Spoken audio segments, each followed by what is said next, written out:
మా ఊర్లో తుఫాన్ అయితే మొదలైంది. ఈ తుఫాన్ దాదాపు 4 రోజులు ఉంటుంది అనేసి అయితే సినీ వర్గాల్లో టీవీ న్యూస్లో మేమైతే విన్నాము. దయచేసి మా ఊరు వరదల్లో మునిగిపోతే మాకు కూడా సాయం చేయడానికి అస్సలు రాకండి. ఎందుకంటే మా ఊర్లో నీరు మొత్తం బీచ్లోకి వెళ్ళిపోతుంది. ఏదో సాయం చేయడానికి రాకండి అని సరదాగా అన్నాను భయ్య. ఒకవేళ మునిగిపోతే అందరూ అయితే సాయం చేయడానికి అయితే రాయండి.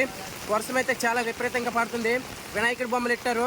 ఆ నడుచుకుంటూ వస్తున్నారు చూసారా, తెల్ల పంచి కొట్టుకుని. అతను మా పోజారు. వినాయకుడి బొమ్మలో కూడా వరదలు అయితే ముంచుతాయి. మా స్కూల్ అయితే దాదాపు నిండిపోయింది భయ్య. ఇదైతే మా స్కూలు. ఇది మా స్కూలు ఇంకా మునిగిపోయింది. చాలా విపరీతంగా అయితే మునిగిపోయింది. మీకైతే అక్కడికి తీసుకెళ్ళి చూపించడానికి నాకు అంత టైం లేదు భయ్య. ఫ్రెండ్స్, ఇవైతే మా రోడ్లు చాలా విపరీతంగా అయితే మునిగిపోయాయి. ఊరి పరిస్థితి చూసుకుంటే మాకే అదలా ఉంది భయ్య. చూడండి, ఎక్కడ ఉన్న వాళ్ళందరూ అక్కడే ఉన్నారు. గప్ చూప్ ఇది ఎదవలకి ఎదవ ఉంది. ఇక్కడ మావాడే టైల్ దిగుతున్నాడు. కొంచెం తగ్గింది. వర్షాలు విజయవాడలో వరదలు వచ్చి ఎన్ని నీళ్ళు మునిగిపోయావో మన అందరికీ తెలిసిందే. ఆ తుఫాన్ విద్యుత్ అయితే ఇప్పుడు శ్రీకాకుళం డిస్టిక్ కూడా అంటుకుంది భయ్య.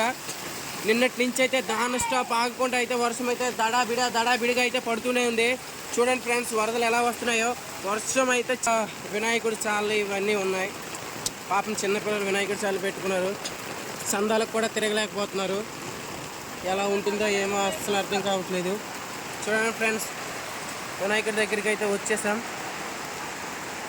ఫ్రెండ్స్, ఇప్పుడైతే మేమైతే వినాయకుడి దగ్గరికి అయితే వచ్చాము. మా వినాయకుడు సాలిది, మా వినాయకుడు పూజారి కుర్రాడే. చాలా వర్షాలు అయితే పడుతున్నాయి భయ్య. ఇప్పుడైతే మేము ప్రసాదం పంచడానికి అయితే వెళ్తున్నాము.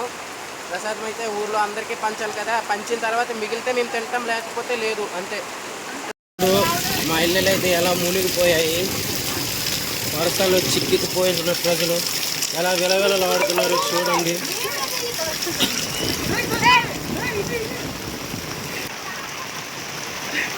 మా ఊరు ఎలాగైతే మునిగిందో, ప్రజలందరూ నడవలేక అక్కడే ఉండిపోతున్నారు. వాళ్ళ ఇంట్లోకి కూడా వారు వెళ్ళలేకపోతున్నారు.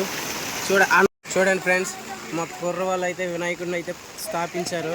కానీ వరదల వల్ల అయితే వాటర్ అయితే వినాయకుడి సాల్లోకి వెళ్ళిపోయింది. ఇది మా ఊర్లో ఉండే పరిస్థితి. పాపం సరదా కోసం పెట్టుకున్నా సరే వీళ్ళకి సరదా లేకుండా పోయింది. వర్షాల్లోనైతే మునిగి వినాయకుడు